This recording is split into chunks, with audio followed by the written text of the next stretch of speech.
all of you, try to get your friends to get involved. If you don't know how to do it, get in touch with the local party, because they're the ones that basically decide who the poll workers are, more or less.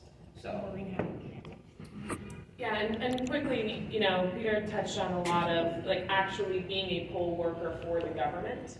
But there are two main functions of working for a campaign at a poll site.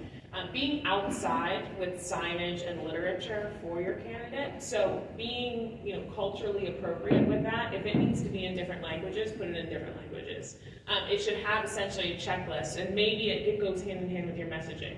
You know, like, we're going to turn the city around. Here are the 3 things you need to do. You need to walk in, you need to request a Republican ballot, you need to vote for Vanessa4NY, right? Like, that's something you can control lit-wise to make sure that the user experience of the voter is very clear and understandable.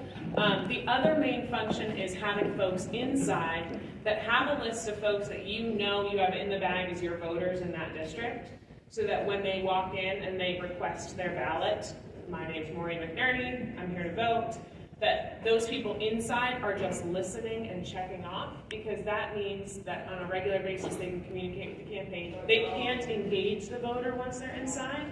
They can't campaign to them, but if they observe me going in, that means I don't have to get a phone call from a volunteer later that day to remind me to vote, because the campaign is aware that I went and I voted.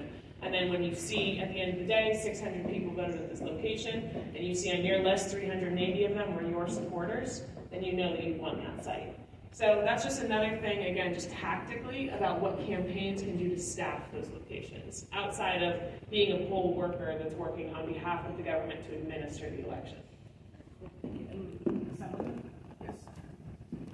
All right, I have over 30 years as a poll site coordinator working for Board of Elections, so I pretty much know about the operation side. During primary, it's not possible to give you a wrong ballot, because each ballots are personally printed for you, because it's multi-party. So once you give your name and they make sure that you're a party, they will print that personal ballot to you on primary. So that's not a problem.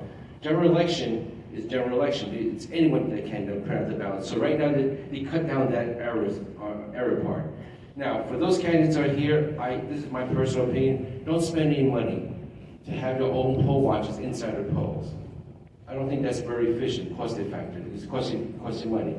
Yes, you can have some people outside handling palm cards, but more effective, use that money for paying people is make phone calls on the day of election, constantly making phone calls, tell these people to come in, telling like-minded Republicans to come in. The more Republicans come in, that means you get support. That's more efficient than, again, me personally, instead of having people inside. But I'm not worried about passing the wrong ballot, because it's not possible nowadays. Everything is printed for you, so it's the right party. But of course, it make sure you're in the right party already. That's the most important thing. And that's all I have to say. Thank you. We'll take one more question. One more question. We're going to close it out. It's 2:35. I just have the last question. Is there anything that you guys want to highlight that's like a big no-no that you've seen candidates or campaigns do that you're like, we're waiting too late, right? So we're going into the first week of October, where that last 5 weeks. Do you guys have it? I don't mean to put you on the spot, but any ideas that you've seen anything being done that you're like, oh, it's either too late in the game, don't waste your time, pivot, or that's not going to work, focus on something else? Do you have any examples? Possibly. Here, over here. I would just say as a general rule, I think candidates have heard their own message for 6 months, 9 months, a year, however long they've been running, and they feel the need to switch it up and to like freshen it up all the time, because they're bored of the message and their friends and family are bored of the message, but that still hasn't sunk into most voters. So just stay on message and keep hammering the assemblyman said 3 points. That's really all anybody can retain about you. You can go down to 1 point if you're really going to target you're really going to target law enforcement. Keep it about law enforcement. But be consistent in that message, and there's no need to, come up with some long-form, thoughtful, multi-policy platform. Just control what they're picturing, what the outcome is that they're achieving by voting for you on election day.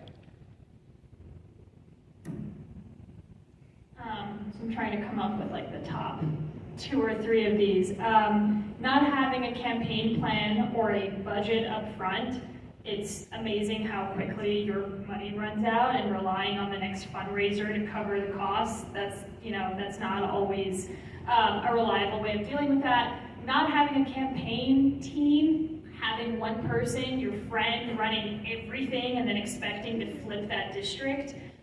You as the candidate, you should be out there talking to voters, going to events, FaceTime. That's the #1 thing that as the candidate you should be doing.